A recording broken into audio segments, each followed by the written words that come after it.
Good evening, everyone. My name is Mario Ramirez. I'm head of special collections and archives at Cal State LA.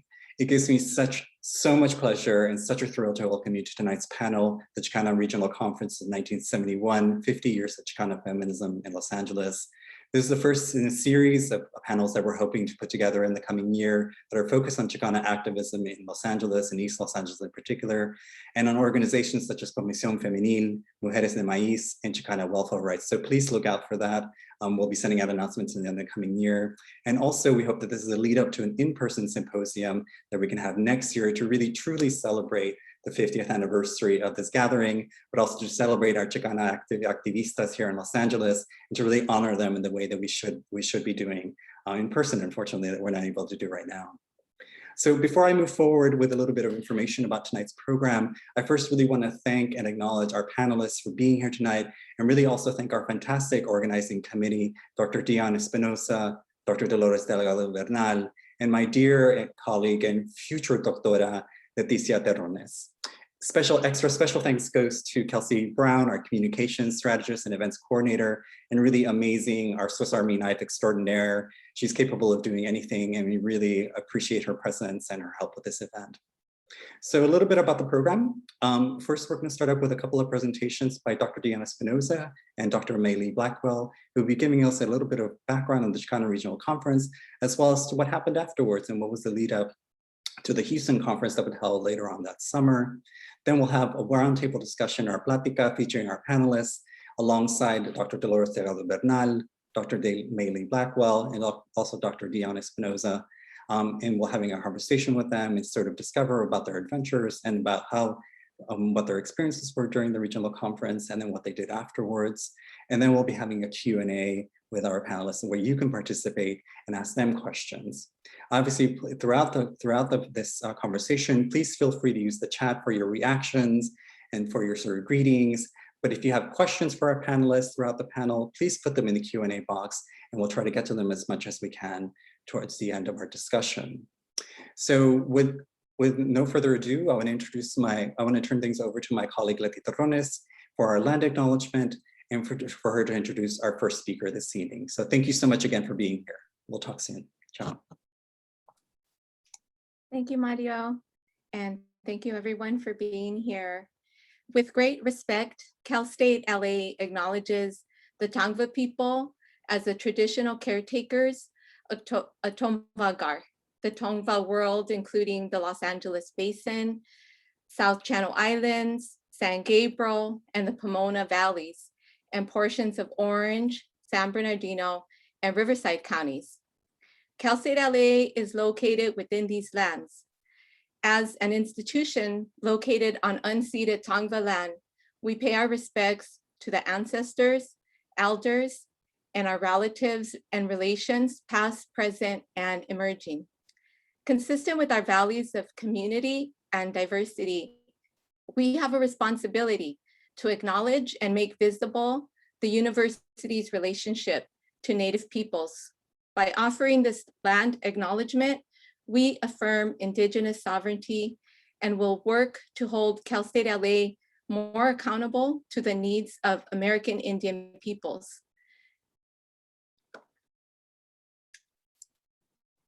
I would now like to introduce Diane Espinoza.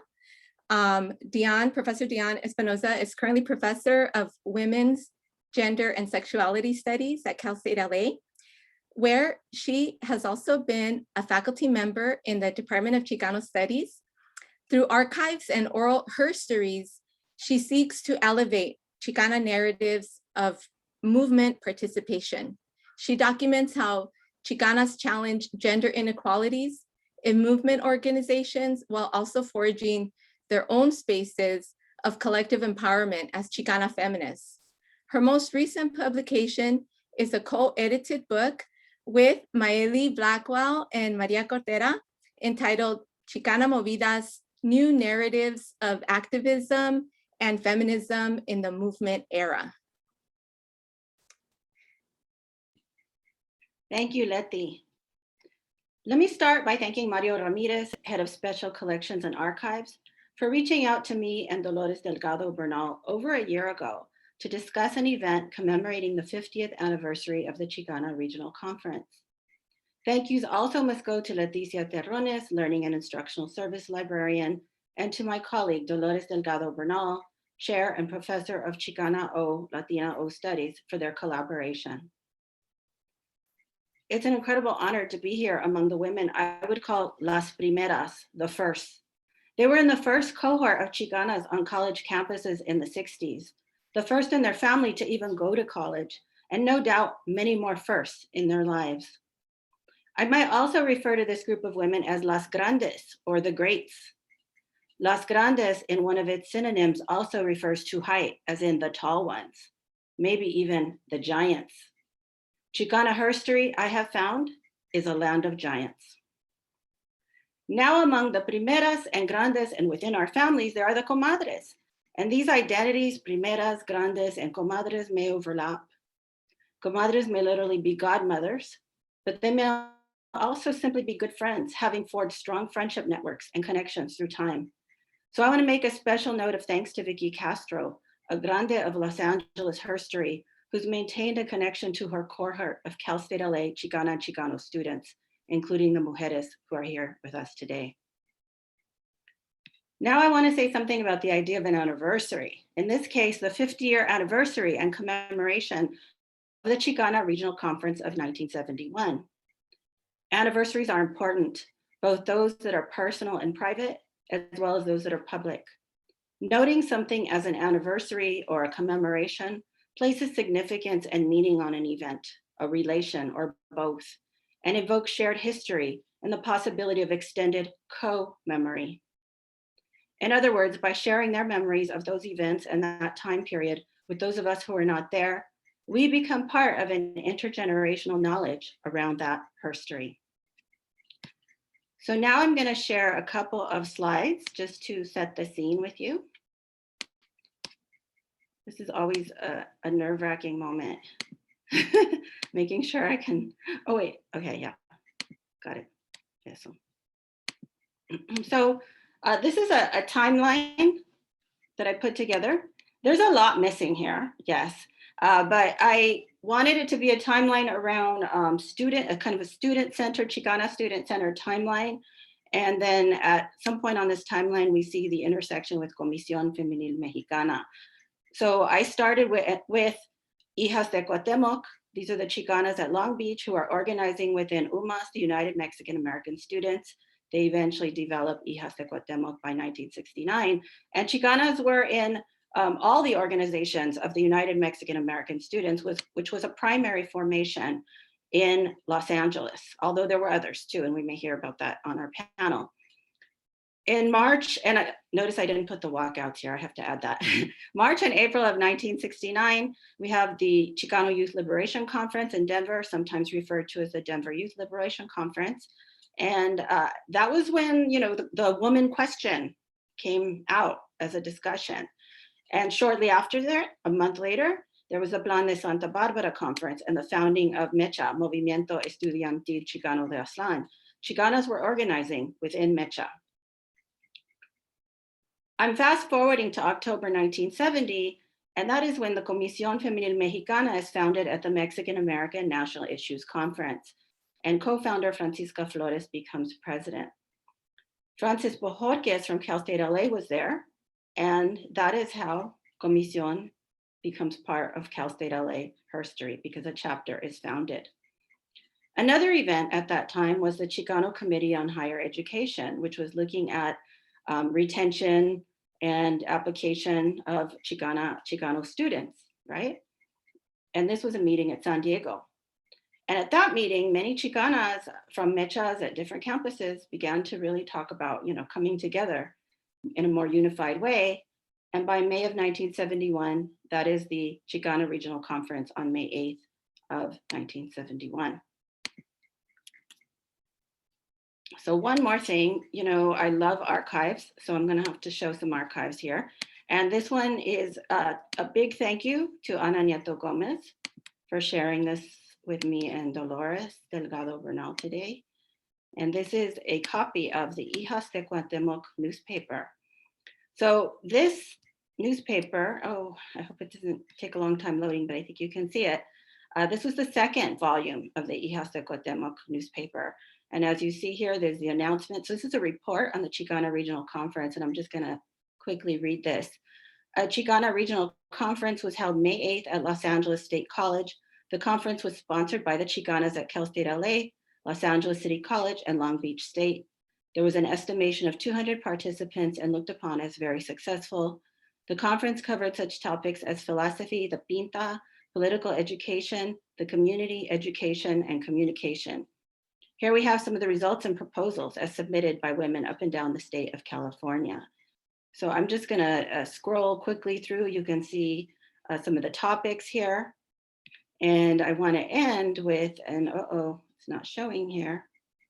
Hopefully it'll come up in a second. Oh, okay. I had a quote that I wanted to share, and unfortunately, yeah.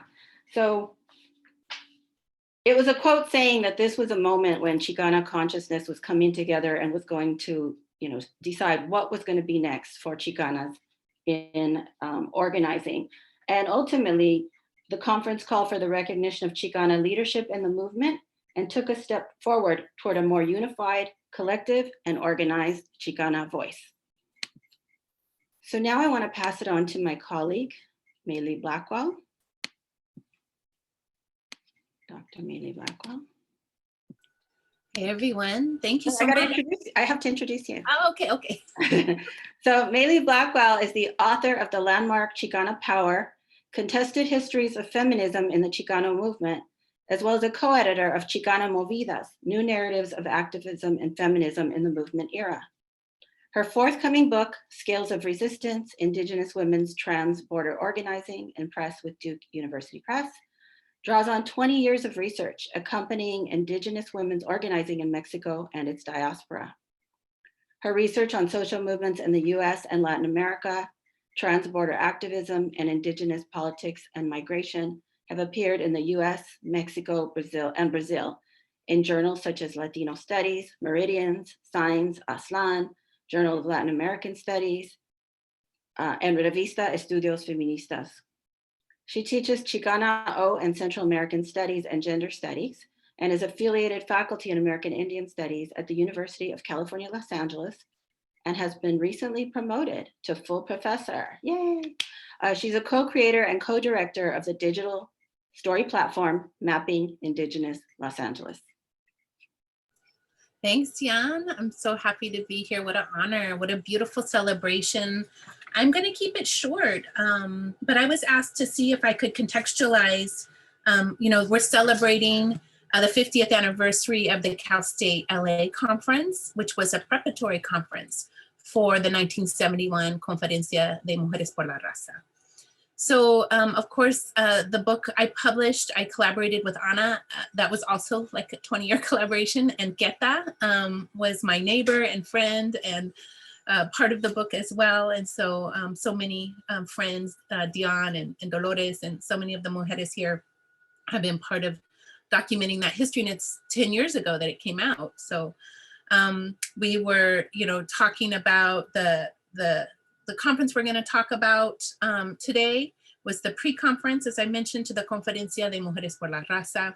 This was the original program. I'm going to kind of give you some of the documents and stuff. The 71 Conferencia de Mujeres por la Raza brought together Chicana organizations from diverse regions and social movement sectors. Women from student organizations, unions, La Raza Unida Party was there, in force, the land grant movement was there, community organizations, among other. The conference signaled the growth of a national political movement and of the potential political unity among Chicanas. And it was held at the height of the Chicano movement, even though many Chicano movement histories historicize women's organizing and Chicana feminism as later. We know that, women's mujeres were right at the center.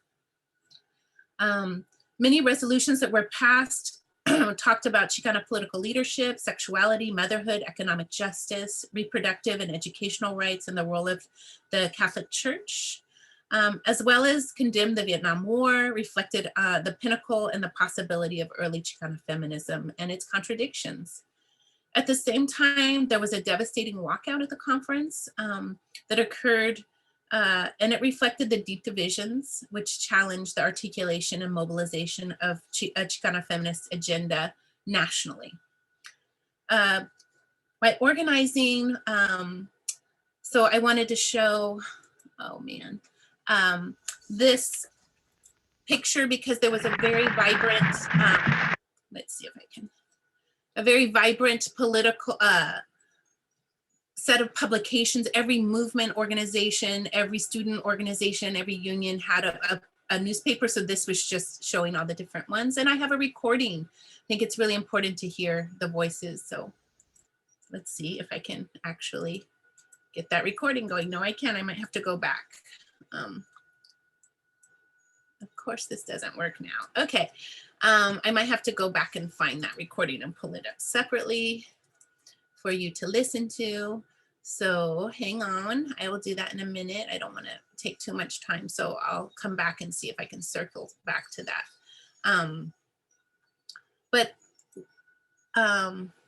I shouldn't have paused it when it came up. I guess some of the important things to know is that the conference was held at the YWCA, the Magnolia Branch YWCA in Houston's largest Mexican-American neighborhood. The response was enormous. 600 Chicanas came from 23 different states.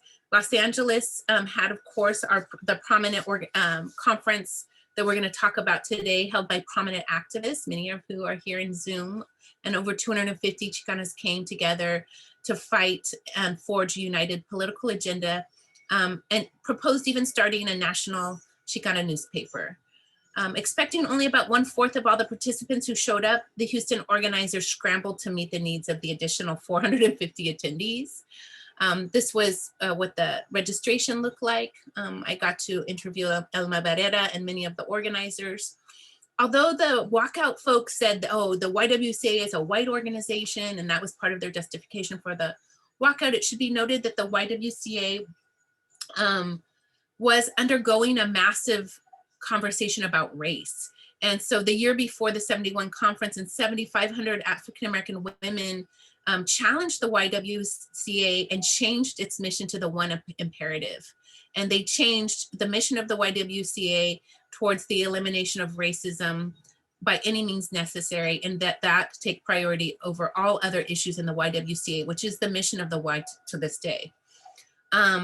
So basically the organizing committee, which you can see at the bottom, I'm not going to go into this too much, but basically their idea was to bring the imperative of the elimination of racism into the context of Mexican-American organizing in the Mexican-American community. These are some beautiful photos that Ana had in her collection that are photos by Esther LaPlante. The keynote speakers were Julie Ruiz, and Grace Olivares. Some of the first one, Grace Olivares was the professor at University of New Mexico, but the first woman to graduate from University of Notre Dame. And Julie Ruiz was also at Arizona State. But I wanted to show you some of the workshops that they were very wide ranging in terms of sex and the Chicana, choices for Chicanas about education and occupation, marriage Chicana style, religion. That was one of the most important, well-attended and impactful workshops according to the oral histories and the people who were in the room. And I guess it should be noted that many Chicanas, this was the first National Chicana Conference, but actually the month before in April, Las Hermanas held their first conference. And so it was Chicana nuns who actually held the first Chicana National Conference, it should be said. But you can kind of see the wide ranging issues. And then I wanted to show you the slide of who was facilitating. So people from not just Texas, but Albuquerque, Washington, DC, Colorado, right? But people from the UFW, the United Farm Workers, Francisca Flores, of course, from California, Comisión Femenil Mexicana Nacional, Marta Cotera, who is an important voice in early Chicana feminist writing, and running the Jacinto Trevino School, and she was active in La Raza Unida, of course. So just kind of showing that there was a very wide range of leadership. And I only have a minute or two left, but what was really interesting when I interviewed a lot of the organizers and women there is that it was in the Mayo chapter of Houston. There was one on campus and one in the community. And Gloria Guardiola and Yolanda Birdwell went door to door interviewing women in the neighborhood about what they thought and what were their critical issues, and sex came out as one of them, which is fascinating. So they did this pamphlet, La Mujer, Destrucción de Mitos, Formación y Práctica de Pensamiento Libre. And the walkout, I guess we should just kind of touch on it, that it was a big struggle over who had the right to represent community, women, you know, the idea of gender and culture and authenticity. They could, you know, the walkout organizers, it turns out I was able to interview some of the walkout women were actually sent there to disrupt the conference. Whereas the other women in LA, and people will share their stories, spent you know, like most of a year or months fundraising, they drove there, etc. But their position was that it's the macho, not the gabacho, right? And they really misunderstood the Y as a white missionary organization, even though it was an all Mexican YWCA with histories going back into the Magnolia Branch neighborhood, right? So it was important to kind of think about making meaning out of this conflict, which was, there's a really diverse set of ideological currents within the Chicano movement, Marxist, nationalist, feminist, etc. Many of that were still being formed. There were a lot of diverse regions. So being in the segregated South, living in Texas was a really different experience than California. There was struggle over institutions. Could, you know, Mexicanas, Chicanas organize in a YWCA versus in Chicano institutions? There were, you know, understandings and misunderstandings about the F word, feminism, that there were contested traditions. Many of the women of Las Hijas de Cuauhtemoc had already done a lot of recovery work of early Mexican feminism. And so it really shaped the debates to come, but I'll kind of leave us at this slide and we can circle back. That the important thing is that I think the women who are here to celebrate the 50 years of Chicana feminism in Los Angeles have a long legacy, one that centers a gendered critique of inequality and sexual violence. People talk about the idea of intersectionality, that we look at race, class, and gender, and they associate that with, you know, lawyers and academics in the 90s, but really it was Ananieto Gomez and Marta Cotera and many of the women here who are articulating that. People were committed to producing knowledge in those publications, right? People were pushed to publish and share knowledge. They developed a form of feminism that was grounded in the community. They grounded their own struggle for gender and racial rights within an economic justice framework. And ultimately later, that many of them went on to do a lot of cross-border and third world solidarity. So I'll end there just as a way to kind of contextualize what the Cal State LA conference, the regional conference, was about in terms of turning towards the national Houston conference. And I'll get the recording queued up if we have time to listen to it later. I have the distinct privilege to introduce our next speaker is Dolores Delgado Bernal, who's the chair and professor of the Department of Chicana, Chicano, and Latino Studies at Cal State University, Long Beach. As a scholar activist, she's worked over 30 years with schools and communities to disrupt miseducation of Chicanx, Latinx students. Her early research focused on Chicana leaders in the 68 East LA walkouts, which I have to say, I think for all of us, Dolores's work was groundbreaking. It was pivotal. And not just that she studied women in the 68 walkouts, which no people said women weren't there, but she changed the paradigm of Chicana leadership and understanding leadership in the Chicano movement. So Dolores is a huge voice. She's in the field of feminista methodology and in education. She's edited and co-authored 3 books. Her publications can be found in journals such as the Harvard Educational Review, Aslan, Chicana Latina Studies, and Qualitative Inquiries. I'm passing it to you, Dolores. Gracias, Maylei. And thank you for that kind introduction. And I just want to start off reiterating a big thank you to Mario for the invitation and getting us moving on this over a year ago. Working with Letty, Dionne, and Mario has really been just a pleasure. I think we've all meshed really well, folks, and helped each other move forward to make this happen. And I'm thrilled to share this space along with Maylei, the primeras, the las grandes, las comadres, as Dionne got us started using that language. And so my role right now is to actually, I get to take just a minute to introduce each of our 5 of the las primeras.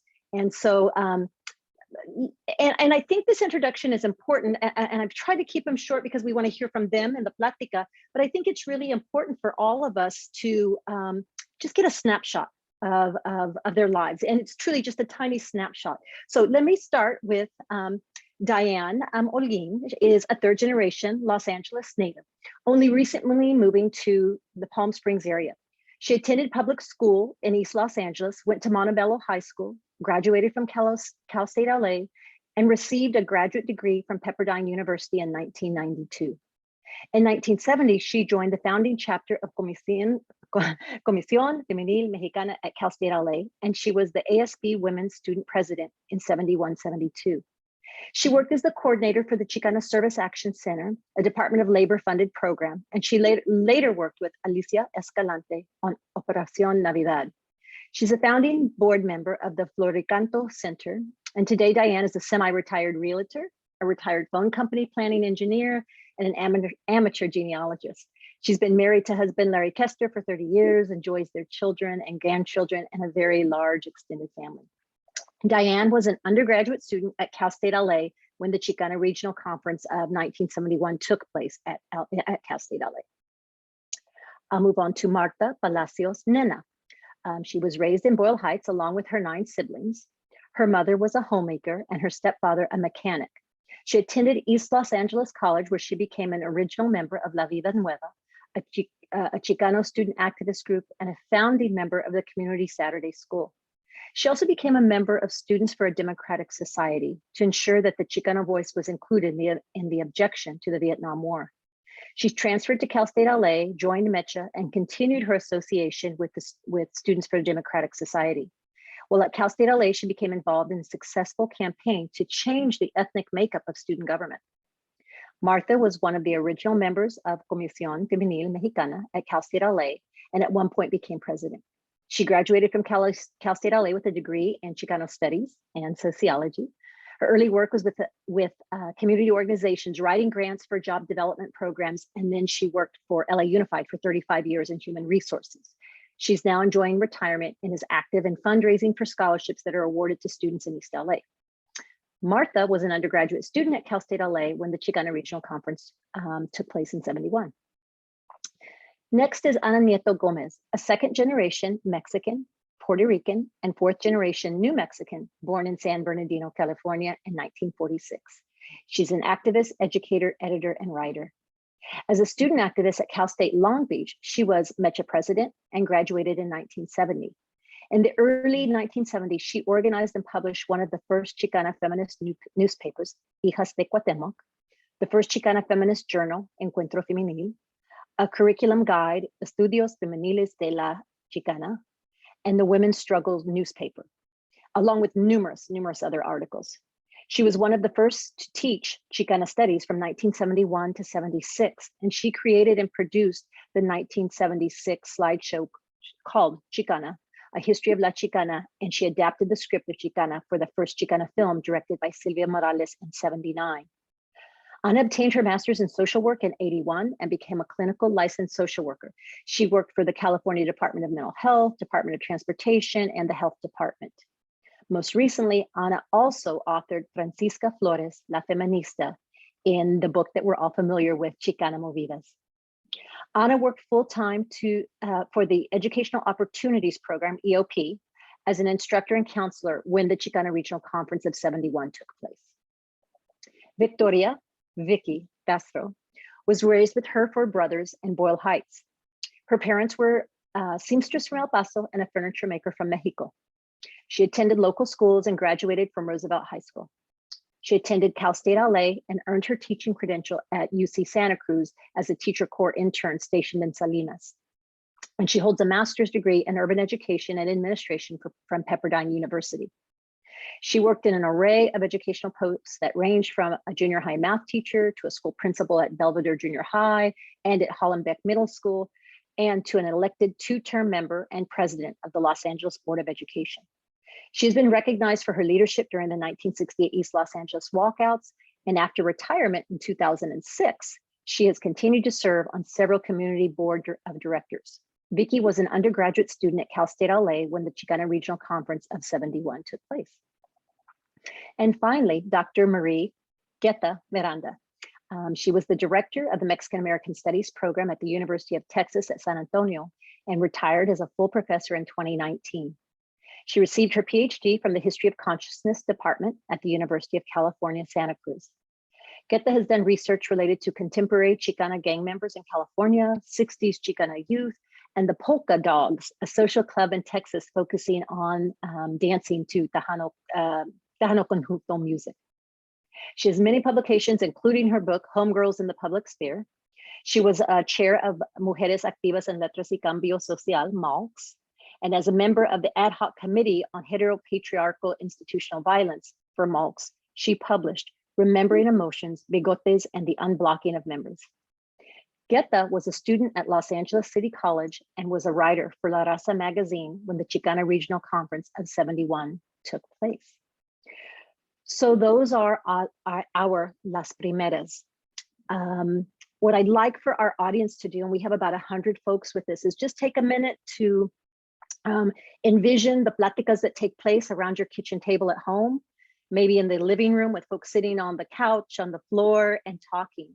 And so we're going to move into a plática with Las Primeras.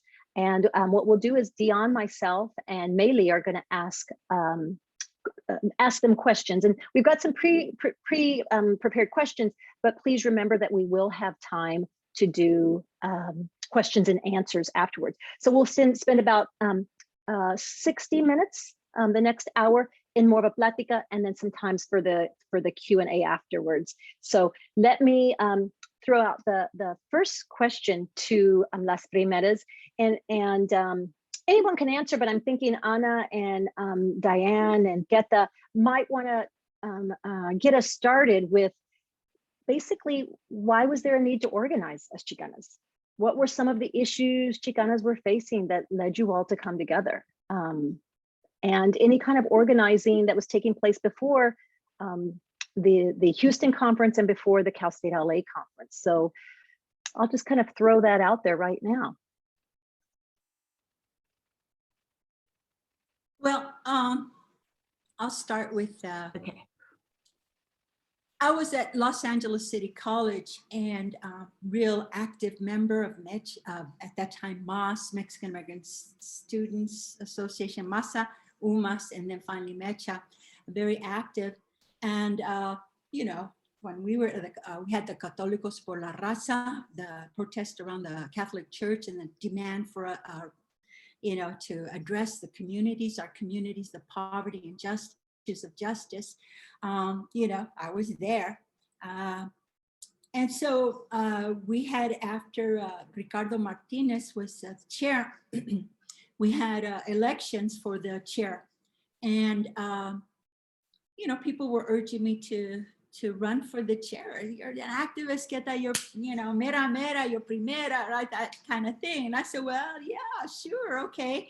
And there was a reaction, and I didn't start with the other thing. I had previously written an article for the Machete, for the newspaper there.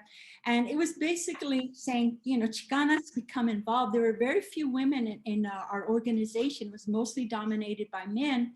And I was urging women. And so I used the concept of the Adelita, you know, to stand, you know, to be, and I really made sure to say that the women did not stand behind, but at the side of these. And so, you know, so there was that.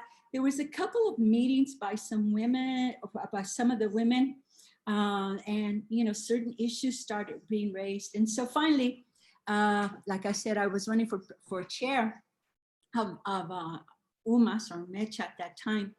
And I got a reaction. It was a real difficult time we'd go to parties or something like that, and then 3 or 4 guys would just surround me not to run for this. Some of the mujeres, you know, their boyfriends or their friends had told them that if I ran for chair, I would get beat up. And so there was that kind of reaction to it. And these were all, you know, guys, you know, at that point I was, you know, they were, you know, camaradas, right? We were all like together, like this reaction. And so that was, you know, part of it. And then Este, like Marta, I was also a member of SDS, the Students for Democratic Society. And the members of SDS, the chair at that time, came to me. He knew I was going to be running, and he told me about Ananieto Gomez over at Long Beach. And I had not met her at all during all this kind of movimiento that we had, and I'd never met her, and that she was chair, and that she was also harassed. And you know, I got, you know, really like from Richard Martinez and from a lot of folks, you know, encouragement, but I got scared. I was physically. So that was, you know, some of that background of what was going on. It's just, you know, you were like, you know, arm in arm just a day ago. And then all of a sudden this backlash. Yeah, I think this is Diane. That clearly illustrates a tension. You know, I had some notes of like, why, you know, why did we start? Why did we come together? Why did we do this? And just to put it nicely, yeah, there was tension. We wanted a voice. We wanted to participate. Very simple. You know, we were there to contribute our ideas, to do what we could do. And there was a resistance to that, you know, that it was not our traditional role. And so I think, Dionne, from your timeline that you put it, it creates a clear picture of how quickly, that's why it was so hard to remember everything from 50 years ago, because it was so condensed. It was, you know, a lot happened in a very short period of time. So absolutely, yeah, that and Keta's ordeal clearly illustrates kind of dramatically, you know, why we came together. Well, before there was the Hijas, we had Chicanas de Aztlán committee. And this came about as part of a Mecha recruitment tool. At that time, like Keta says, there was a push to get women involved in the movement. But at the same time, there was this condescending attitude that no sabía nada, you know. So it was kind of like a mixed message there. For example, once, you know, we would recruit women into the organization, and then when the women would participate in the meetings, the leaders would get all annoyed that the women were asking questions, and not only asking questions, but giving their opinions. The leaders, both men and women, preferred the new recruits to be seen and not heard. And so one day after a meeting, when several of the new recruits were asking a lot of questions, the chair was aggravated. I don't know if he was aggravated or other people came to him and said, you know, we don't like this. I don't know. He never shared that with me, but he asked me to step into his office, closed the door, and he began to interrogate me. And he asked me, what did Norma mean when she said this? And what did Martha mean when she said that? And I said, I don't know. Each woman has a mind of her own and thinks for herself. If you want to know what they meant, you need to ask them. And so he used this as a premise to ask me to state, he said that the women's participation in the meetings might be more constructive if the women knew more about Mecha and knew more about the Chicano movement. And he felt that I could help make that happen. So he asked me to organize a political education committee for women So I dutifully, like Keta said, like a good soldadera, I said, okay, I can do this. And I asked my another co-worker of mine, Corinne Sanchez, to help me, and we called it Chicanas de Aztlán. It never occurred to either of us. I mean, we weren't dumb, but when you're got compassion and commitment and loyalty, you don't question a lot. That questioning grows on you. So it never occurred to us that there wasn't a separate orientation committee for men. There was only one for women. Never occurred to us until much later.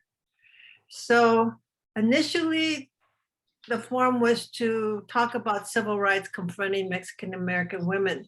But soon our discussions evolved into talking about the discrimination and harassment of women in the organization. And so we brought our concerns to Mecha. Mecha ignored our concerns on the grounds that they had more pressing matters to attend to, and they couldn't waste their time worrying about women's feelings. And they did not equate sex discrimination with race discrimination. So this sexism, this experience radicalized us, and we transformed into an advocacy group for Chicanas. And the first issue that we fought for was the right for the women to speak and to be heard in a Mecha meeting. That's our first issue. And then we also attacked sexual harassment in the organization, and equal representation for women in all the different leadership levels. But then as time went by, EP said that the Chicanas were dropping out. They had a higher dropout rate than the guys in the program. And we didn't understand that because we knew that the Chicanas had a higher grade point average. So they're not dropping out because they're not succeeding in school. They're dropping out for other reasons. So we did research, started calling, contacting the women and asking what's the reasons. And so by asking those questions, we began to, that was our first entry in identifying what are the issues facing Chicanas in higher education. And we went from there to talk about, address Chicano studies. We just established Chicano studies.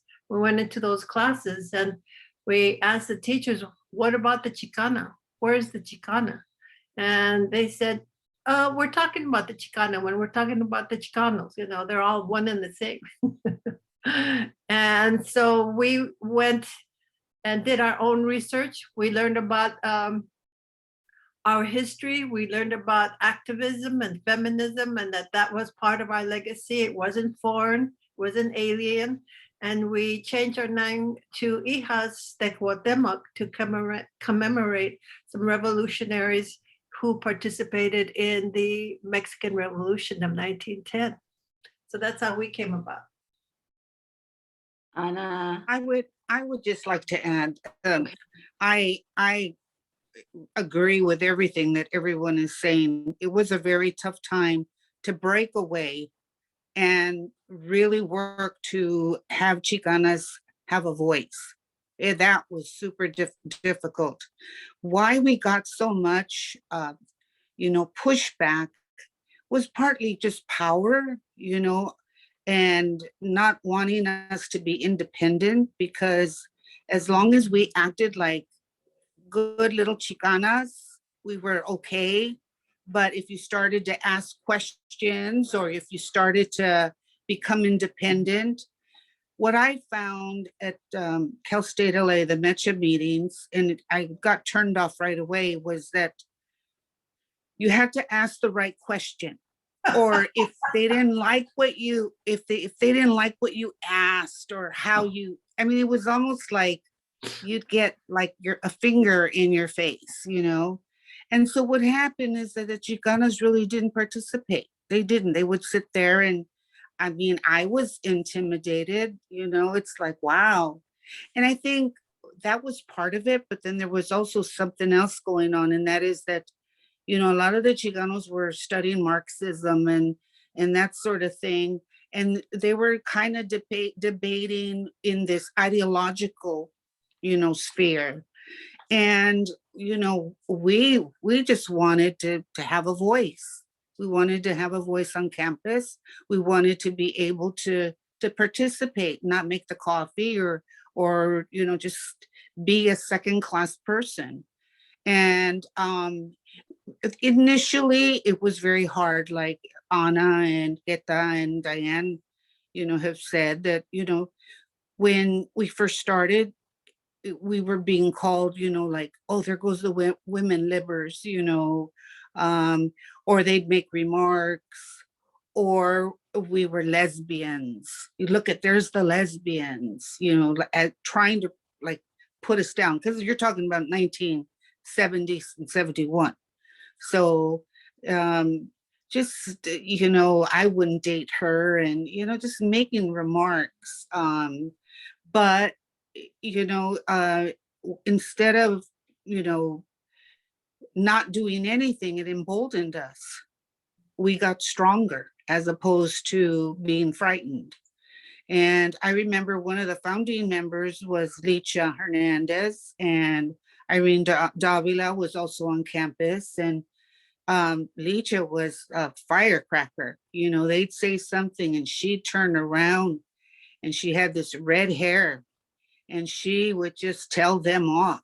You know, they were not going to mess with her.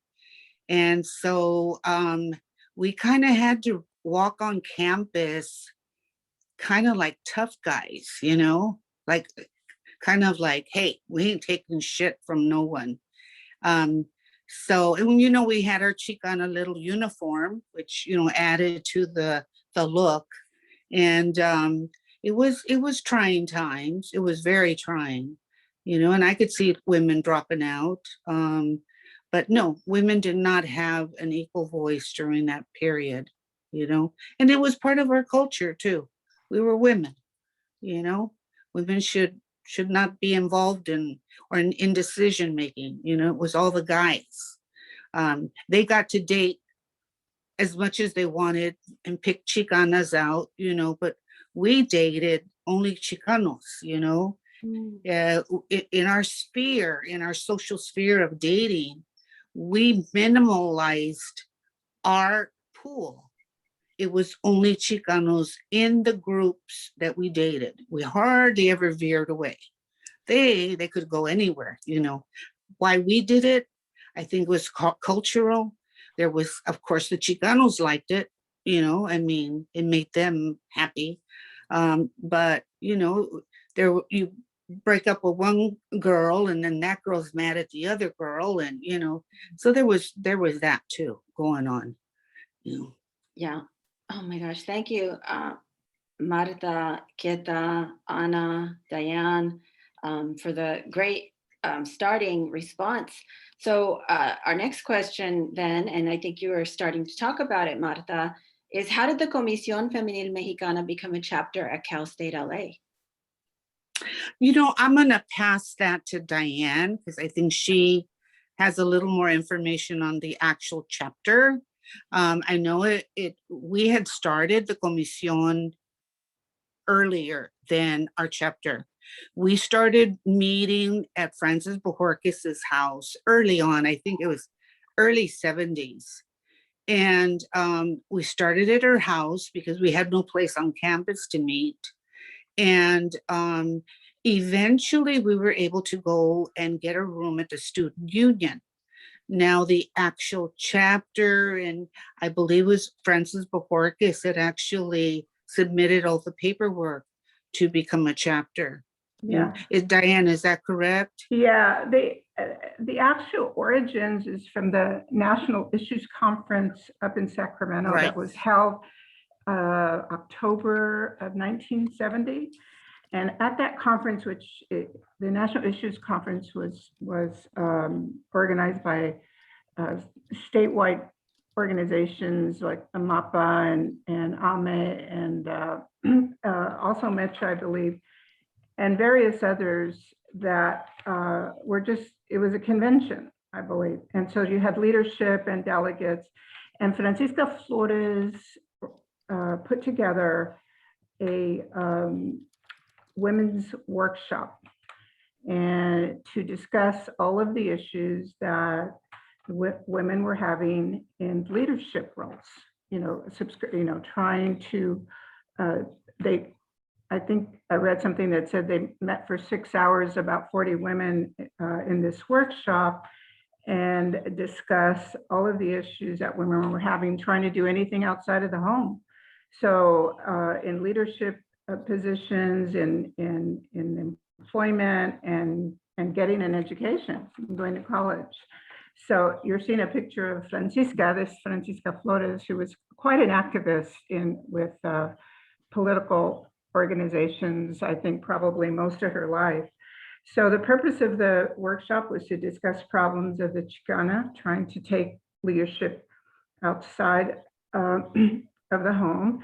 And then Frances was there, Frances Bojorquez, who at the time was still a student she was finishing up at Cal State, and she was the women's student president at that time from 70 to 71.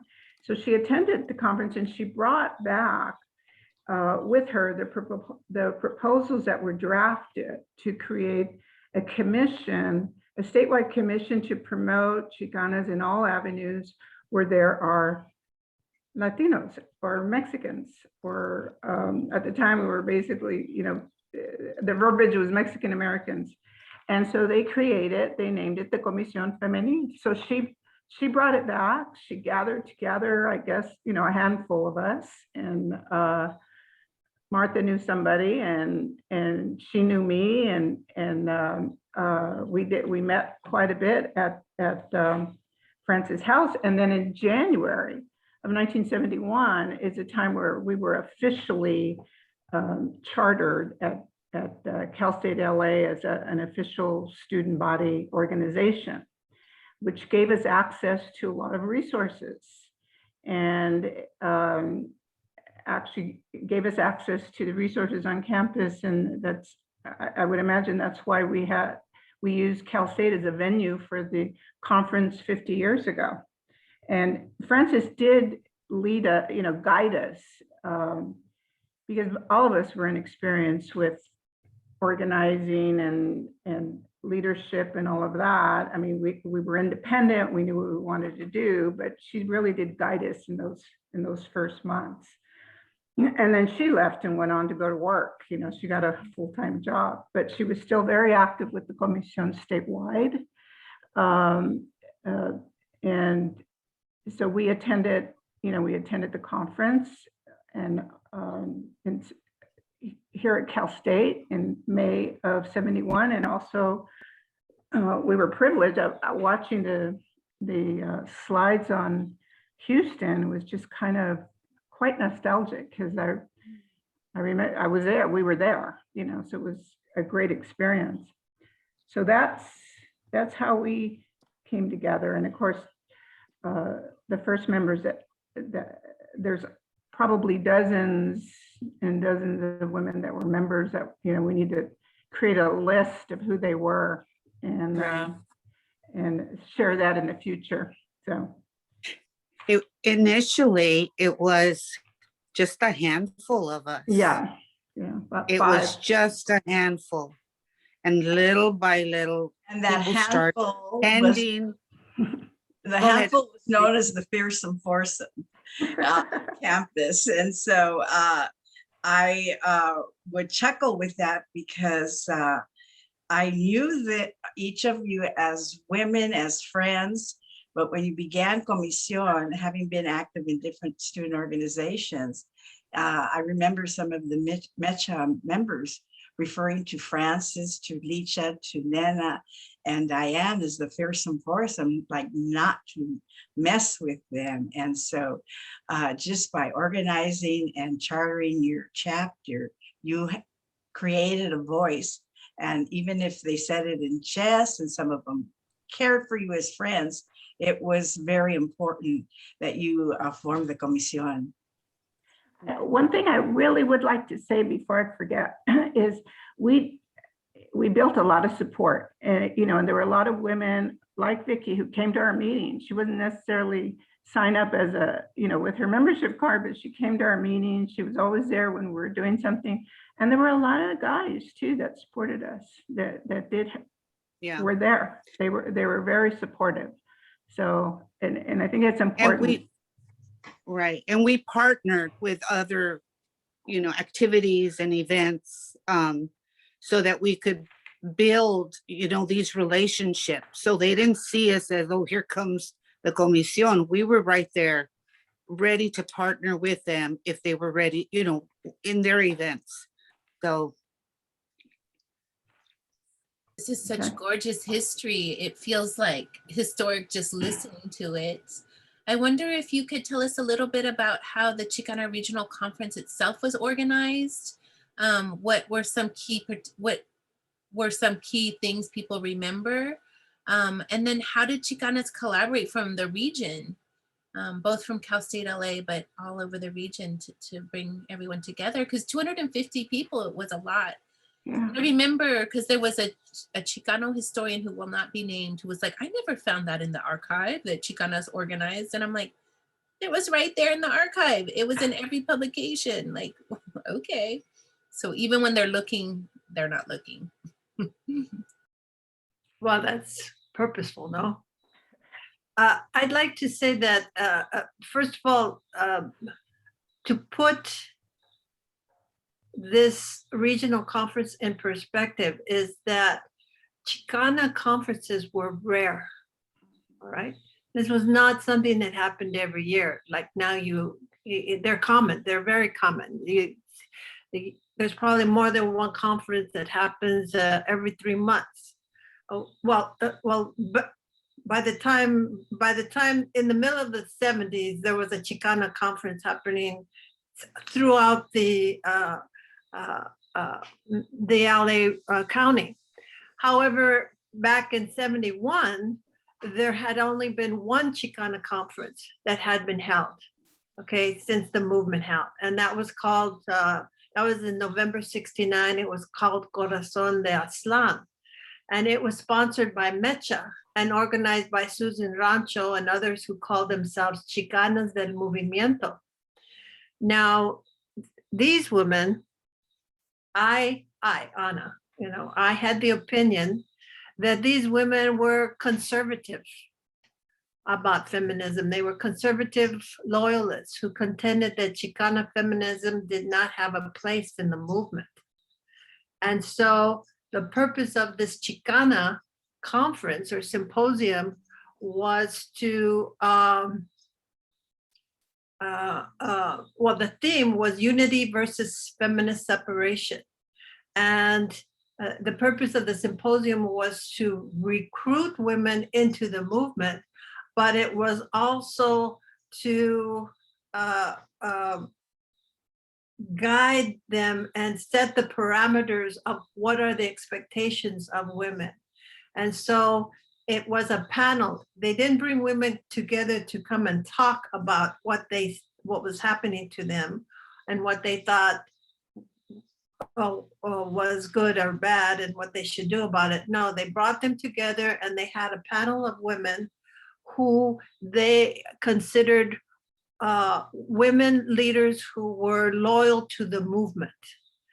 And today we consider these women loyal to the movement and not feminists, which is very interesting because today in the Chicana archive, these women are considered feminists. They were Dolores Huerta, who says that she advocated feminism from the beginning. Licia Escalante, who was a fireball, a leader of the Chicano Welfare Rights Organization, Petita and Martinez and Enriqueta Vasquez, Jerry Gonzalez, and Alicia Hernandez from the Brown Berets. And so these women were held up as role models who are loyalists. And this is the way all the women are expected to follow that path. But the big surprise is that every single one of those women, except for Dolores, brought up the issue, a Chicana issue. They all did. They talked about what they were doing. They talked about their cause. They talked about the politics of racism and their goals, but they each began to raise the issue about equity for women, equal representation for women in the organization. And Jerry was even more critical. She came out and she actually criticized male supremacy in the movement. She said, you know, that Chicanas are put down, that they are discouraged from completing their education, achieving higher education, and instead the movement is demanding that Chicanas know their place and within the social structure and stay home and marry and have children, while the Chicanos use their education to climb the social ladder and just associate with white women and move on and leave the Chicanas behind. So the hijas had a different point of view. When we heard about the Houston conference, we believed it was necessary to first bring women together at the local level and have Chicanas define what the issues were, and to make a plan to lobby to incorporate these issues in a Chicano platform. So a few months before the hijas published their newspaper, because we were collecting different pieces to put in the newspaper, we saw this big advertisement that Maylei showed in La Raza about the Chicanas from Magnolia Barrio announcing that they were having a national Chicana conference. And not only were they announcing it, I don't remember here, but they were announcing it. They listed the workshops, and all these workshops, I don't know what they were, but they were all taboo topics. And we had been experiencing a lot of intimidation to even discuss those things, much less to organize a conference to address to them. So it inspired us to do the same here in LA. In the college, in the statewide state colleges, there was an organization called CHE, which was a Chicano Coordinating Council in higher education. And the women, a statewide organization of women from all the state colleges, organized the Chicana Caucus. And they sent out the word, you know, the Houston conference is happening. Let's get as many women to go as possible. But before you go, organize your own regional conferences so that we go to the Houston conference prepared to talk about what are, there you go. I think Maylei has identified what the workshops are. Machismo, what are we up against? What is the Chicano role in the movement? Women in politics in La Raza Unida, feminist movement, do we belong in it? Education, suppression, and exploitation of women, the Chicana perspective. Who wants to hear the Chicana perspective? Somebody. Hallelujah, praise the Lord. So anyway, so we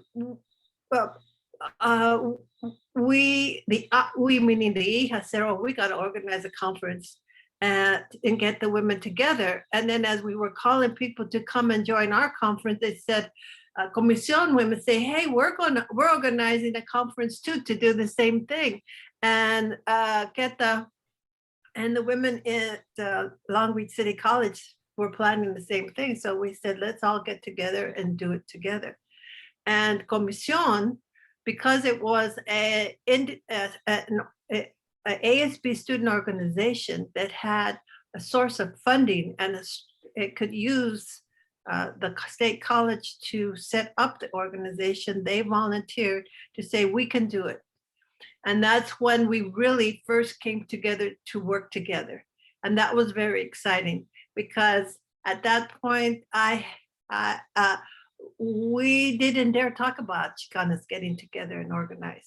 So just the coming together to organize that conference was I would say, a momentous experience. And it was very reassuring to me and the women in Hijas because it broke our isolation. We thought, gosh, we're not alone. Not only that, but we're kind of timid. These women in Comisión, they're acting like colonels in the movement. We got to follow their lead. It was just very inspiring to get together and work like that. So I think that I covered my story. So we organized the conference, and I don't know how we happened to get Dorinda to do the mestizo, to perform and to speak. Does anybody remember? No. Okay. Dorinda, just for people who don't know, we're talking about Dorinda Moreno. Yeah, Dorinda Moreno was a Chicana activist, leader, and a feminist at the San Francisco State.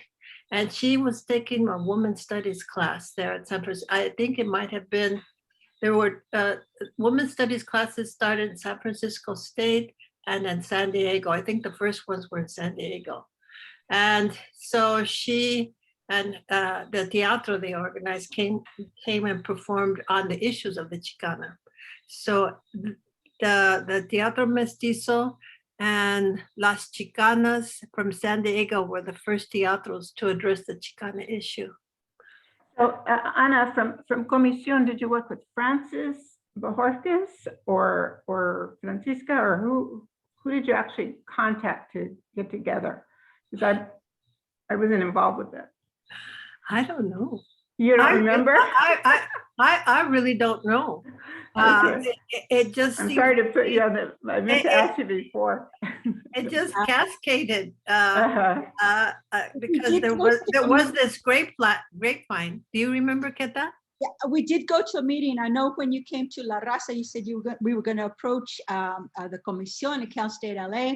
And then we went to a meeting, and that's where I remember Licia and Nena and a lot of folks. And we went to the meeting and, said it was like no discussion. Yes, let's go. What do we got to do?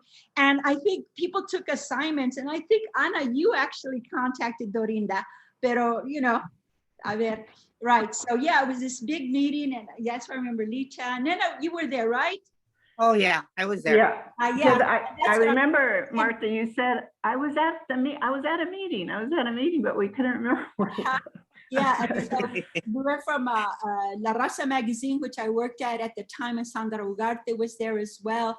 And we went to the Cal State meeting, and boy, you all from Comisión were just wonderful. They were like, wow, Zoe. I actually remember meeting at Francis's home to talk and organize the conference. Even though I wasn't very active as a member, I was always in a supportive role. I had a little different background.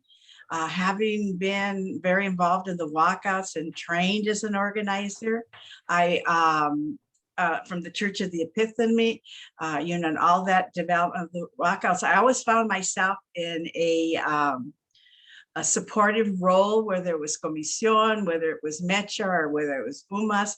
But I remember Francis and us going to her home and talking about some of the needs. And so, there was a lot of work put into it. And Comisión members, they worked day and night to do all the details. And Licia Hernandez and I became very good friends, and I'm her comadre.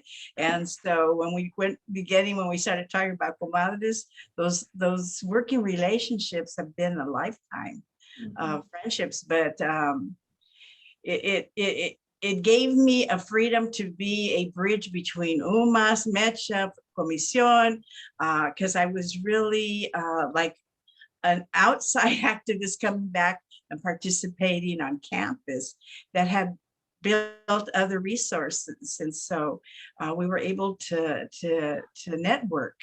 But Francis did take a very key role. And I wish she was here today. Yeah, I think that Francis really helped us out because she was also the one who thought that we should get, you know, in order to have anything, you need a certain amount of money.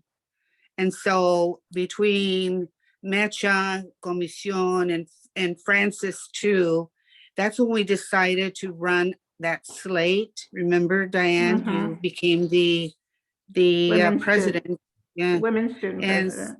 Right. And so that really helped us out, because that we realized, you know, dang, we need money. I mean, we need money for posters. We need money to do anything, you know, we need money.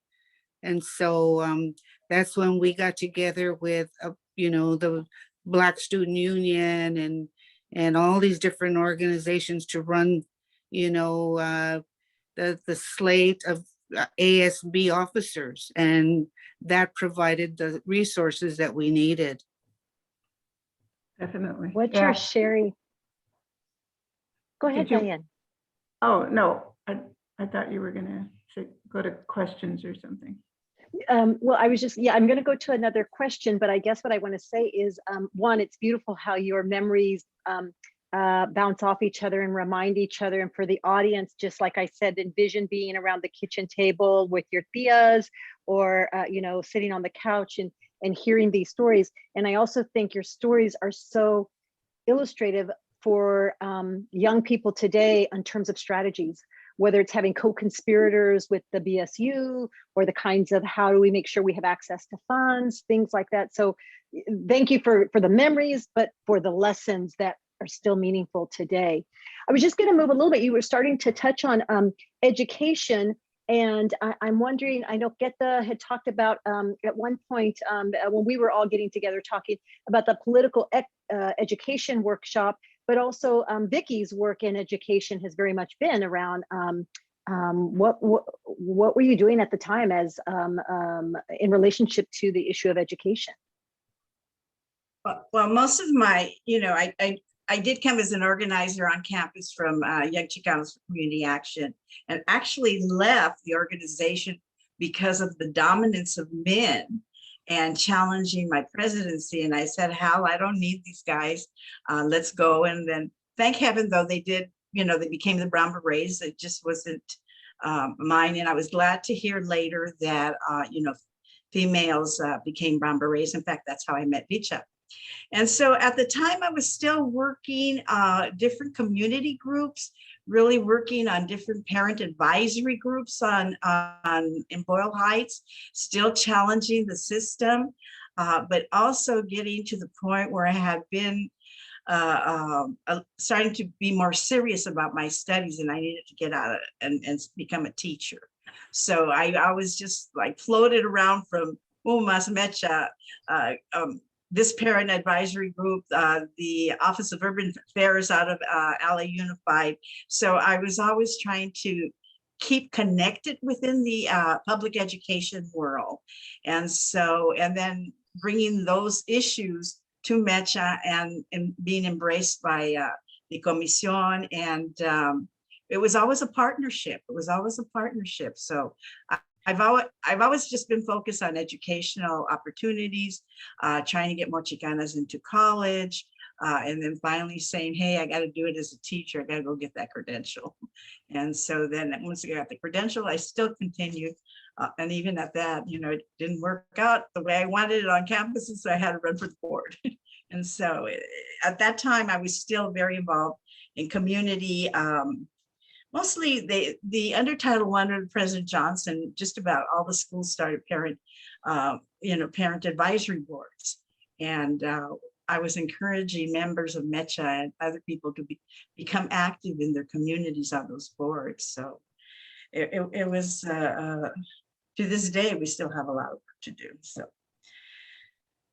I don't remember the question. I think we're talking about the workshops that occurred at the regional conference. The one at Cal State, I have vague memories of being there in the sense of, but I know if I was there, I would be talking about how do we get kids into college? How do we take on high schools? Review where you came from. What was your experience? What can you give back to your community? How do you organize? And that's what I'd be advocating, that even though you're a college student, be connected to your community as well. So I'm sure that would have been the theme. And Licia was a good partner in that because she had been at Lincoln High School. And I recall those parents being very active and Licia being very important in that role too. There was, yeah, I wasn't in the political education. I was actually, what do we do as college students to promote a younger generation and the legacy of the walkouts? How do we fit in as UMAS, Mecha, Comisión, and even the folklorico, whoever, you have a role. Yeah. But so I was with the political education workshop, and it was me and Blanca, and she was also a member at Los Angeles City College at that time as well.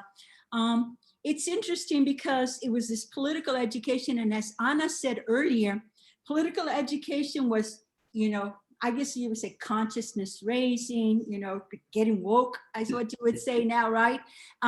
It was confidence, addressing the issues of social justice and the need for it, the histories. And so there was that political education. There were also, so there was those group of people. There was also a group of people that said political education was around registration to vote. How do we mobilize? That's the political education. How do we do it? And then of course, then how do we run Chicanas and things? And then there was this other grouping, and then there was just, and then there was other grouping, there was just other ideas. What struck me about the political education workshop, and I mentioned this to Dolores before, is I wrote an article for La Raza magazine, and for it was published also in Las Hijas de Guatemala, the newspaper. It's a very confusing article when you read it. And I look at it and I'm like, oh my God, because there were so many issues that came up. And one of the things that struck me at the time was the issue of the body and the sexuality. We already addressed this earlier, right? Is the fact that a lot of the young women were being hit up as soon as, they were like 17, 18, going to college, and all of a sudden, wow, all of this is happening. There was discussions as, the fact that Chicanas were being pitted against one another, right? That there was the what do they call them? The Aztec princesses, and there was right. Nadia, and then there was you others that were politically like that. And so all of this discussion came up in the workshop.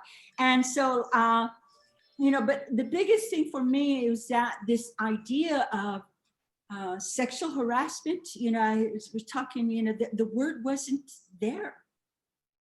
We didn't have that word to say that the guys were hitting us up too much. That's what we said, right? If you, again, the article says, if you were, more sexually liberated as a woman that was more sex, then you were puta, you were this, you were that, right?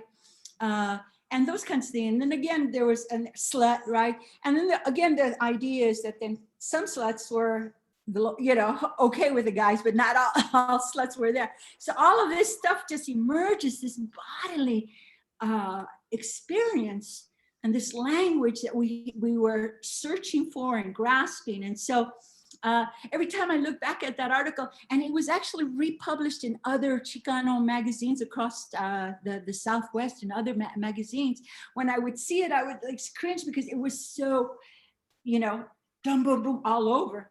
So that was, and so then one of the things that I talked about was that, again, one of the approaches to the women was that, they taught the movement to the women, and I said, they radicalize your pants off. That was the point, to that was the point of some of this recruitment of women versus, participation.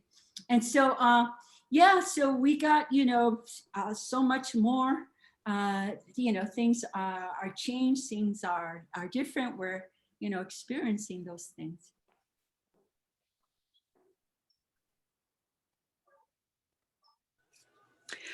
So- I just wanted to add one thing, and that is that not only were the guys on campus taking advantage of the Chicanas, the young, naive Chicanas that were coming in, and you believed everything that was said about the movement, but you had some of the professors that would take advantage of their status and their situation. And I saw some of that going on too, which really, you know, you look at it and it's like, wow, that's predatory. It's absolutely predatory. Mhm. Mhm. Yeah, but if you complained about it, your job was on the line, or you'd be ejected from the organization. You'd be shunned, discredited, silenced. It was. We tried to have a Me Too movement, but as Keta expressed when how she felt to run for president, it was very intimidating times, and it was to go forth was to always be in confrontation, to be intimidated, to be discredited, to be harassed. It was a cultural war. Thank you, Ana. Thank you all for sharing just the intensity of the organizing and how fierce it was to have to stand up. You know, like sometimes I think it's scary. We've talked many times about our other generations of organizing where we get harassed, where we are threatened. But I think learning from you all that was a visceral and everyday experience for you is really, I think, important and eye-opening to hold this together. One of our last questions we have for you all, and then we want to open it up to everyone else, was just what was the relationship between the Chicana Regional Conference at Cal State LA and the First National, the Conferencia de Mujeres por la Raza in Houston, later on the same month, you know, Memorial Day weekend? And did you attend the conference? And what did you think, how did you think that the conference in Houston impacted local organizing here in LA? Some people seem to be motivated, some people felt dejected. We just wanted to know how it shaped you. Well, we definitely went. There were 4 of us that went from Cal State LA from the Comisión. Martha, myself, Licia, and I think it was Delia Gonzalez, right? Martha, I think, Delia, yeah. Yeah. And for me personally, I mean, it was quite an experience. The first time going to Texas, and which was an experience in itself, having been born and raised in LA. And I've been since many times, and I love it, but I didn't love it then. I didn't love it on that trip. So the one thing I do recall vividly, and I can still see this woman, she was she looked elderly to me. I was what, 22 or something like that. She looked elderly to me. I don't remember what the heck we were talking about, but of course, you know, it was one of the workshops, and she was just so impassioned. She was speaking in Spanish, and I understood everything she was saying. I had recorded her. It was Yolanda Birdwell, because she was a little bit older. Oh, did you hear? Yeah, and it was just such passion, and I know she was talking about what we had to do. You know, we had a lot of challenges, and about the history of the women and this and that. But I was just so inspired by her, and I recorded her. I remember when I got back home, I went to see my parents and I played it for them. I just couldn't, you know, I just was talking. All I did was talk about her the whole time. To this day, I don't know what it was about. I don't remember anymore. I had completely forgotten until we started talking about this again. And but it was a really milestone for me, I think. As an individual, as a woman, you know, it was empowering. It was quite empowering, and helped to took me a while to get my bearings and, get on track, but it was one of the events that helped to do that. I remember the conference. And the thing that I remember is there was this looming stench of racism in Texas at that time. I mean, it just felt heavy on you. And I'm thinking, man, we're from California and look what they have to put up with. I mean, this is horrible. And I remember many of the women there, you could tell that they had put their money together to come to the conference. They were so excited. They were so passionate about this. So once we had the walkout of some of the women, and I think the issue was that we were taking resources away from the movement, which we'd had heard many times before. So it was very sad at the end. We were disheartened. However, once we got back to LA, and you remember the feeling of this strong looming racism, and what these women, had to endure, it made us even stronger. We said, you know what, we got to keep going. We just have to keep going. We got to give Chicanas a voice, and we have to ensure that they have self-determination. They need self-determination. Right now we're being pushed around like puppets, and we needed to break away and do what we needed to do for ourselves. Yeah, I'd like to follow up on what Nena Marta was saying. Nena, it was so disappointing. We went there, experienced that racism. In fact, my younger sister was there, and they went to like a hot dog stand somewhere in Texas there, and I don't remember what it was, a hamburger stand, looking for some food when we got in, and these guys, cowboys, white cowboys, came and started harassing, my sister, my youngest sister, my little sister. And, that was like shocking to hear, because they came back so afraid and so scared. And boy, but the conference itself, when it was there, it was booming. It was excitement. It was people from all over, all those right there.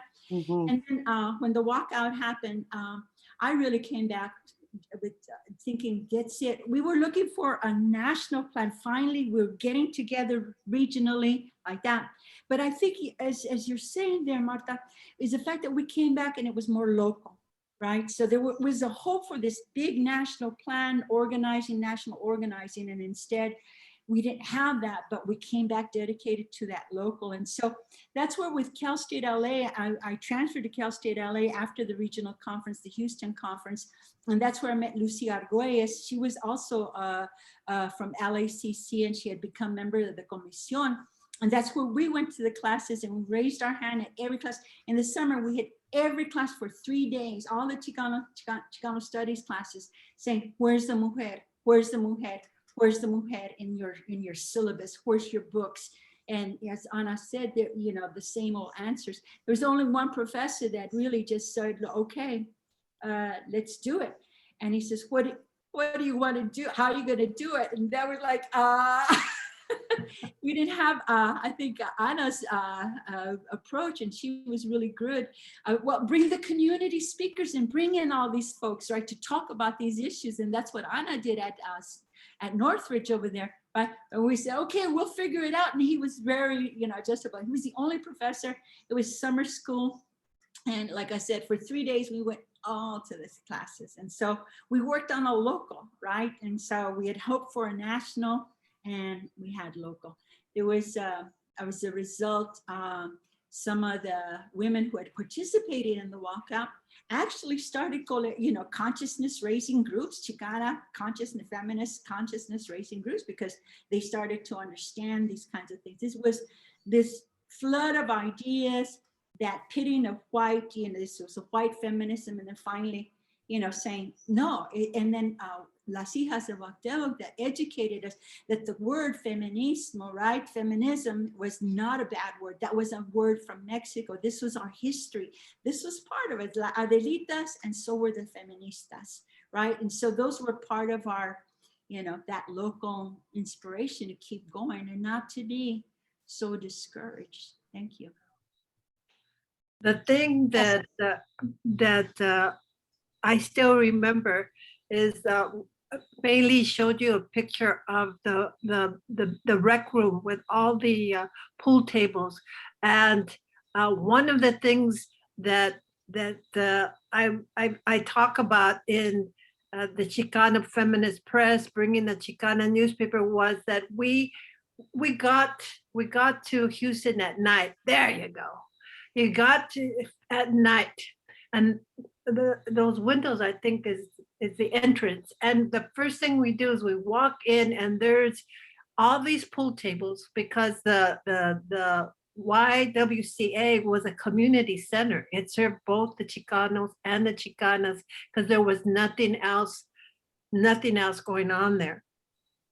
And it was loaded with newspapers from all over the nation. And what did they have in there? Why did the women bring them? Because they had talked about women talking about Chicana issues and advocating, you know, making changes. And that was the first thing that I remember.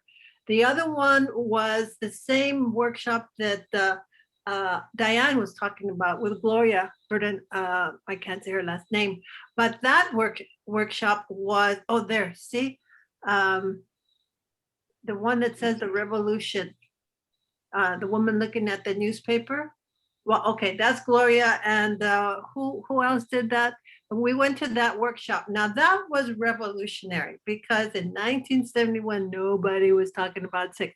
If you talked about sex, oh, there was the stigma of associated with this. And did you really want to talk about birth control? And here it is. Was not, oh, that was the other thing. These were women from the community. We were young students in the campus. We were used to being with just people our ages who were quote unquote brave to talk about these things. And then here you're at this workshop, and here are all these women who looked like they were the ages of our older sisters or mothers. And they were talking about sex, birth control, divorce, and they were just coming down on the church, and how the church had been played a contributing factor in restricting women's roles and in keeping women, ensuring that women conform to these stereotypes of the virgin, and if they didn't, then they would be the whore. So that was an exciting workshop. Beyond compare. It was. What was that woman's name, Maylei? Yolanda Birdwell. And the other one, Gloria Guardiola. Gloria was a little younger, and she was part of Mayo in Houston, and then was a community member, but she was really fierce. The other thing is that these women who organized the conference, they really, one of the things that they had to feed the women, one, they didn't expect 600. They expected maybe 250. So all of a sudden, 600 women come to their doorstep, and they have to decide how to feed them and how to house them. And these women were poor. They were not middle-class women. They couldn't pull up a phone call and say, hey, Harry, can you open up your hall and put these people in? They had to use their limited resources to take care of us. So, and they did the best. But one of the things is that when they fed us, they gave us hot dogs. And why did they give us hot dogs? And the organizer, her last name is Hernandez, but she said, oh, we didn't want the women cooking. I mean, this is a Chicana conference. We want them to participate and be a part of it. Why punish them and have them cooking all day to cook for all these women? We're going to have hot dogs, and that way they make their own hot dogs, and they couldn't go on and participate in the conference. And I said, God, such a simple little organizing tool. Yes, why do we have to spend time in cooking all that food and showing off everybody's cooking skills? We're not here to show them off. We're here to come and make political changes. So I thought that was very revolutionary. However, when the Chicanas del Movimiento came in and attempted to sabotage and stop the conference, one of the issues they brought up was that this was a white women's conference, and the proof of it was that they were serving hot dogs, not beans and rice and whatever.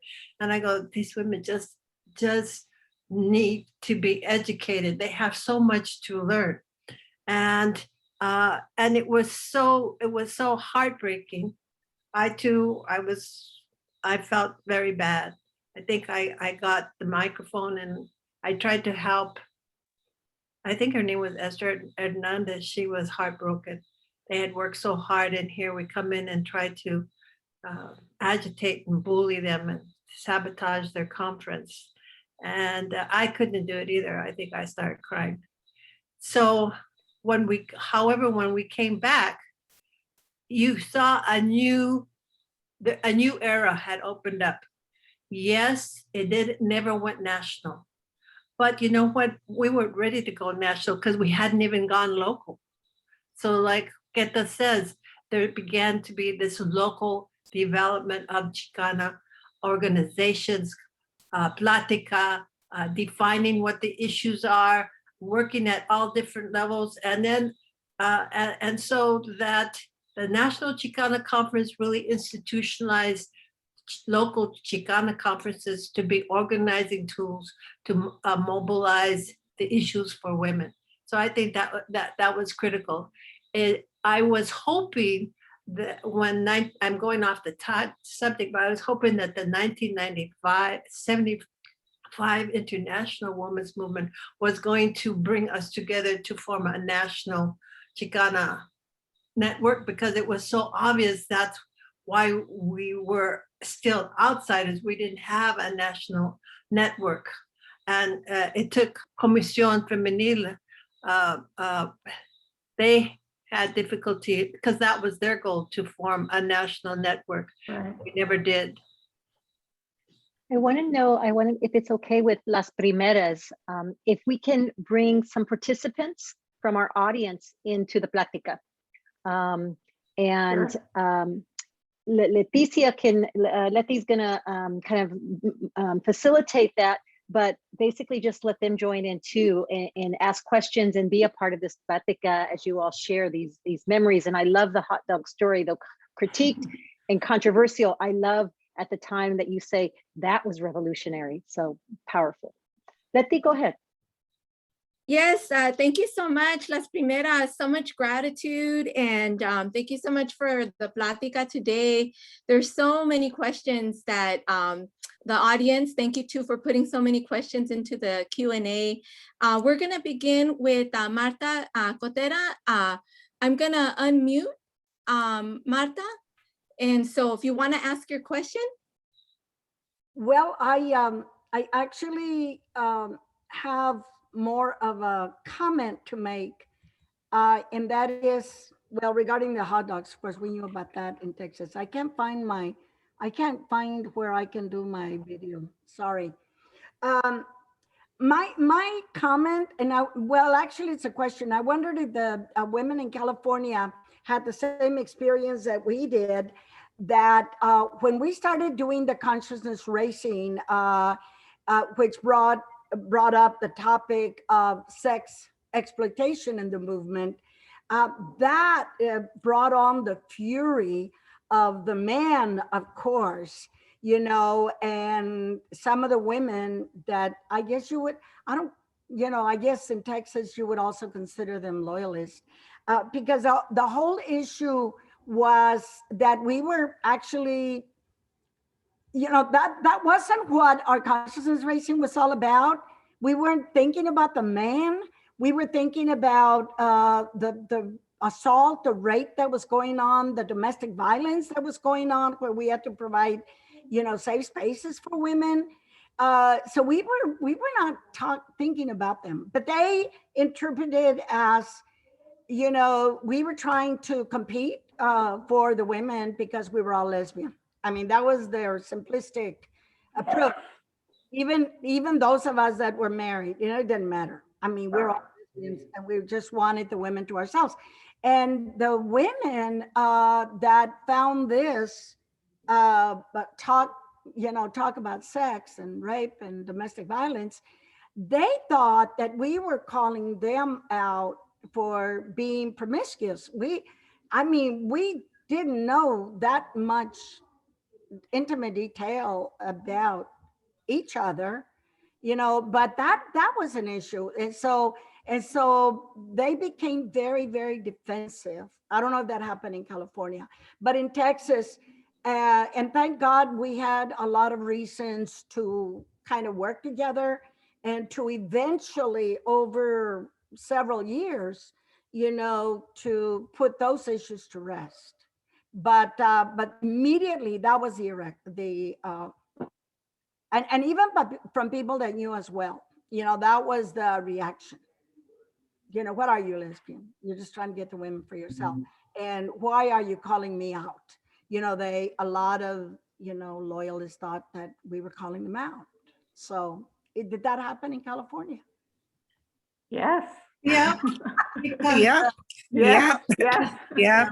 Yeah. Yes. Because Yes. you know, Yes. the sexual harassment on campus and in the community, when you go to a meeting in the community, it was just out there. You walk into the building, and there would be a whole slew of things that you would have to endure just to get to your seat. And you would have to say, no, this has got to stop. If you want women to participate, it needs to be a safe environment. Yeah, that's when I heard like a lot of the guys responding. They'd whine. They go, "What are you talking about? Is it that?" And they'd start like, that's what we were doing. We were whining, right? And we weren't, right? That was not the issue. In fact, we were hollering sometimes, right? And yeah, and all of a sudden these guys would just be whining and repeating everything we said, and just whining. That's what I remember right there. That little one, Marta. Yeah, thank you. Yeah. That was a form of silencing, diminishing our concerns. Okay, I wish that we had more time, because we're nearing the end of the program, and there's a question in the Q&A that I'm gonna read out so we can have it for the sake of the recording. But it's a wonderful question, and all the other questions are wonderful too, and have been answered in some ways through the plática. But this one is really, I think, one that's important and also very relevant to the organizing that continues on today. Okay, it says, "Thank you so much for putting together this event and plática. Hearing these Chicanas share hard stories mixed in with laughter and lessons brings me so much critical hope and joy. Wondering if any of the participants might recollect moments of collective joy. What did leisure look like? Socials, having comadrazgos, or anything like that is the question."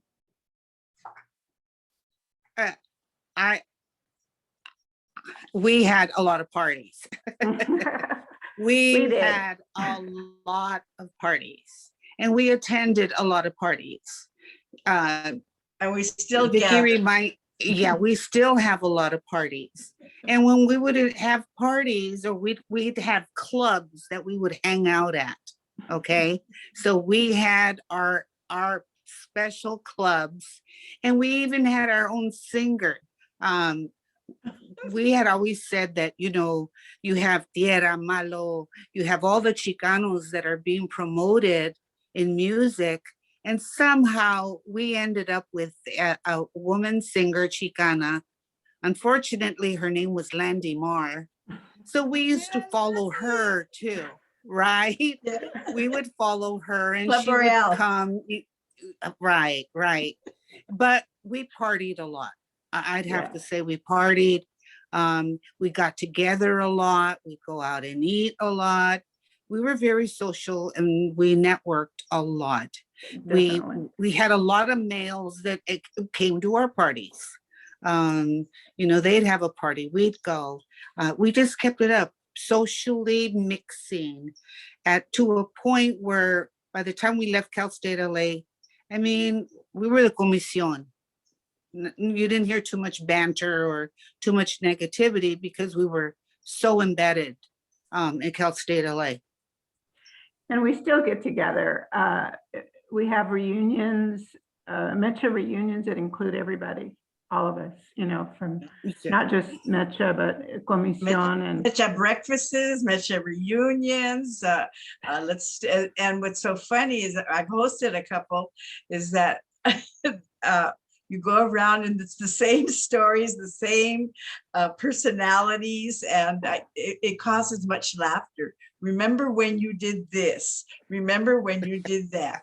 Remember when we hosted the Pido conference as Comisión? Remember the after effect, you know, so we still share the bonding. And remember, I didn't like you, you know, this kind of stuff. And now we're friends, yeah. You know, what I remember really enjoying is that when we would come together, like when I met Keta and I met other women, we were having meetings in Long Beach, and we were having meetings about the Pinta. The Pintas were coming from Terminal Island. We were talking about, we had meetings about human sexuality. We'd organized to go to the Women's Center and talk about the women's body. And what was joyful, we always brought food and fed each other. There was always this, like we were family, like we were cousins, not sisters, but cousins. Mm-hmm. We didn't know each other, okay? We were just beginning to know each other, but there was this feeling of awe because we were seeing ourselves communicate things and create things and lead things and develop. We were seeing ourselves doing things we had never done before. Mm-hmm. We had no rule book. We had no role models. We were being, and so that not just hermanidad, but a sense of growing. We were a growing tree, a tree of life. And so I remember that growth. And it was very important because it was a very difficult movement to participate in, you know. And so we kept each other strong, and I think that was very beautiful. We supported one another. Even in our silence, you could feel, I got your back. Oh, wow, that is so beautiful. And you know, we're nearing our closing hour, which is 8 o'clock. So maybe I was thinking maybe we can close with a final reflection. You know, if everyone can give a few words to our generations today, because there's quite a few questions in the Q&A, particularly some questions coming from high school students that are in attendance, that are asking for seeking advice or guidance, recommendation, tips maybe for organizing today. So let me see if I can find that question in the chat. So, and you know, you have to kind of run through the Q&A because there's a lot of questions. But this one is from Isabela Diaz Ibarra, and they write, how should or do I start a Chicana organization in my high school? Maybe if you can say a few words and relate that to other guidance for our organizers at Chicana Feminists organizing today. Well, I think it depends on what you think is important. What's going on in your community? Your community is the high school. What's going on there? What's affecting the women? What are the women talking about? And I think you begin with your friends, you know, sitting around at a lunch table and talking about, you know, I want to do this. What do you guys feel? What do you think we should address? And it always starts with a small circle of friends. And that's how much of whatever I've seen. In fact, I do recall Cesar Chavez telling me, you know, get rid of your car, because if you sit in someone else's car, you can be talking to them about what you're working on and what you're doing. And that's where I always believe you begin with a small circle of friends. Say, hey, I'm thinking of this. What do you guys think? And then identify one or two things within your high school, and then you start to enlarge that circle and engage in what and propose what you think the change is, and have that confidence in yourself and in your friends and in your belief. And it's a big step, and there's going to be naysayers, but if you're thinking about it, so is one of your comadres. Mm-hmm.